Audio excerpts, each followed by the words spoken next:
revolution. Let us pick up. Let us pick up our books and our pens. They are our most powerful weapons. One child, one teacher, one book, and one pen can change the world. Education is the only solution. Education first. Thank you.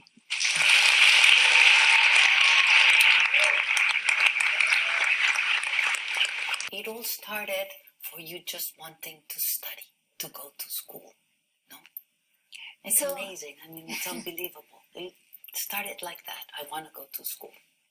So I know when you said that Malala did a campaign for wanting to go to school, but for us it was like a diamond, and we were trying to struggle for it. It was so precious, and the Taliban, they snatched it from us, and at that time they destroyed more than 400 schools, and they were totally against the freedom of women, against the education of women, against the empowerment of women.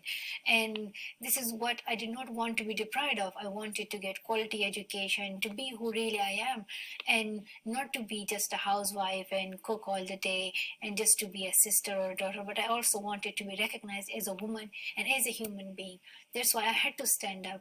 And I usually tell people that I only had two options: either to remain silent and wait to be killed, or to speak up and then be killed. And I chose the second one because I did not want to live in that terrible situation of terrorism, but I wanted to speak for peace and for education. I wanted to go to school and make all my dreams come true.